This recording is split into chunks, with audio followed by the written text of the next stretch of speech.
Next on Worcester News Tonight, can you feel the heat? Warm temperatures continue across central Massachusetts. We'll look at how people are staying cool. Plus, a vigil held in Worcester for a man stabbed to death earlier this week. Good evening and thanks for joining us. I'm Andy Madison. The extreme heat continues in central Massachusetts. Temperatures reaching into the 90s today on one of the warmest days so far this summer. Our Cam Jandro was out earlier today looking at how people are trying to beat the heat, and he joins us now outside. Hey Cam, how's the weather outside? Good evening, Andy. It's still extremely humid out here, and the heat continued to run through central Massachusetts today. We caught up with a few people who were doing their best to beat the heat. We live right around the corner. We just come here all the time. The water is pretty cool. Keep us refreshing. In central Massachusetts, temperatures soared into the 90s in what was one of the hottest days of the summer. Karen Espinal and her family spent the day at Coast Pond in Worcester and said that after a brief time in the sun, they had to change their lunch plans. We just bring food to eat, at the lake, and when this probably was at the sun, maybe half hour, and when we went to eat, it's like already melted. That's how hot it is outside. With conditions continuing to heat up over the next few days, some believe that indoors is the place to be. And for one local business, this is their best time of the year. Well, the hotter it gets, the better it gets for us, thankfully, because a lot of people need air conditioners. It's so hot now. In the next 5 to 7 days, I believe it's going to be in the low 90s, high 80s. So you're definitely going to need an air conditioner to sleep. Percy's in Worcester says with this weather, they've been selling a lot of air conditioners. We've been very fortunate. We've been selling hundreds a day of air conditioners in the last couple weeks because it's been so hot. We might sell like normally 5 to a dozen a day, but in this heat, you sell dozens more. For those who might not be able to swim or be in air conditioning, some say avoiding the sun is the next best option. I think the best thing that you can do during the extreme heat is make sure that you drink plenty of water. A lot of water, and try to stay where it's cool. And don't get out and walk in the sunshine. Now, temperatures are expected to rise throughout the weekend and even into next week. So if you have any outdoor plans, make sure to wear your short sleeves. Andy, I'll send it back to you in the studio. Short sleeves this weekend, definitely a good idea. Our Cam Jandro reporting out in the elements. Cam, stay cool out there. The sunny skies are good if you want to be outdoors and head to the beach, but it isn't helping drought conditions. Thursday, Worcester moved to a stage 2 drought warning, and the city warns the drought could be the worst they've seen in decades. Our Brittany Schaefer has a look at how the city plans to conserve water. Water levels at Worcester's Quinnipoxet Reservoir are down 12 feet from where they should be. The dry conditions prompted the city to issue a stage 2 drought warning. The Department of Public Works says it's the worst drought they've seen since 1999. If it gets worse, we'll have to ban outdoor water altogether, and we'll be forced into buying alternate supplies, which is a big cost to the ratepayer. Worcester has stopped washing their city vehicles, restricted the use of fountains, and reduced landscape watering to city parks, golf courses, and athletic fields. Wherever possible, we've asked all city departments to take part in any non-essential water use. DPW Commissioner Paul Musi says the department is worried the drought will get worse. It's very much a concern. That's why we're really asking people to pay attention to particularly the outdoor usage, the irrigation. This drought is also hurting local businesses who use water for their jobs. Because the biggest thing with these plants is they need consistency. It's like us, we consistently need to drink water. It's extremely hard to keep things afloat without the water.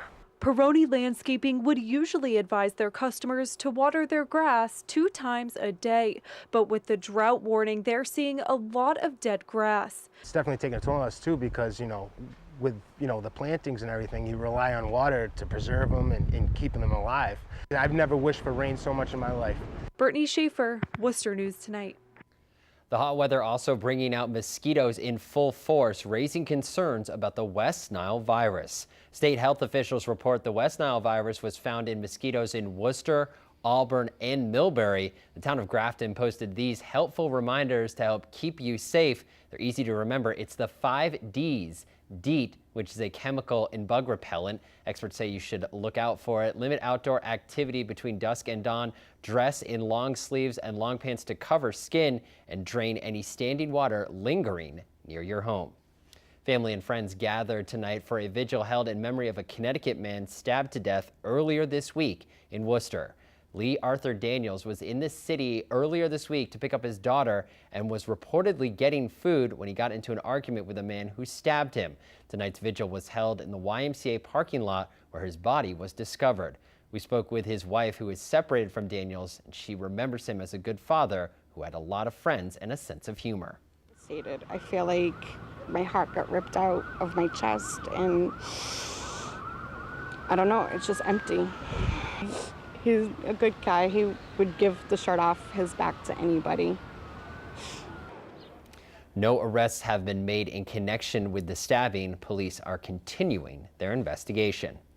Worcester is one step closer to bringing 4 medical marijuana facilities to the city. Worcester has reached agreements with 2 more medical marijuana companies, and the city says the 4 organizations together will generate about 140 jobs and a minimum of $800,000 in annual payments to the city over the next 3 years. Each organization will also be required to contribute $10,000 annually to public charities and a minimum of $50,000 to their surrounding neighborhoods. A bill requiring equal pay for men and women working the same jobs is headed to the governor's desk. And advocates here in central Massachusetts say it's about time. Our Olivia Lemon has reaction from lawmakers. It's 100% the right thing to do and should be passed immediately. Raymond Barbera is talking about the bill requiring men and women working the same job with the same background experience to be paid equally. Both the House and Senate have passed the bill. Now Governor Charlie Baker is expected to sign it into law. It's a no-brainer. It's amazing that it isn't in play already. Lawmakers say on average, women are paid 82% of what their male counterparts make for similar work. When you're paid less in your salary, not only do you have less money to take care of your family, but as you go on and retire, you're going to have less money in your Social Security account. You're going to have less money in a pension fund. Senator Harriet Chandler says the bill bars employers from asking prospective employees to discuss salary history, but it could be provided voluntarily. If you don't have to reveal what your last salary is, you really should be earning the same thing at this new job as any man would earn at that job. There will be no firing or retaliation if people discuss salaries at a workplace. That has been a real sticking point because there's been strong anti-salary disclosure, and there's been retaliation. At the YWCA of Central Massachusetts, Linda Cavioli says she's been working on getting this bill passed for more than 20 years. She says it will help all women, especially women of color, who are currently making even less. Senator Michael Moore says it's time the bill is passed. The bottom line is you're doing the same job, you should be receiving the same compensation. Olivia Lemon, Worcester News Tonight.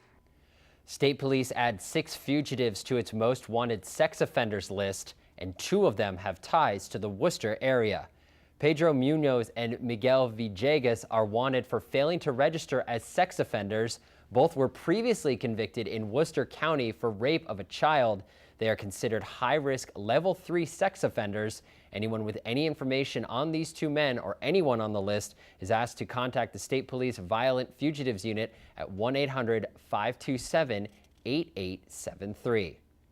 Pokemon Go is invading Six Flags New England. The theme park is hosting a Pokemon Go weekend starting tomorrow.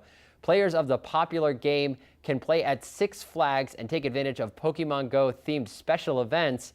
For those who haven't heard, Pokemon Go is a game played on smartphones where users can catch virtual characters in real locations. No word on any of those locations include the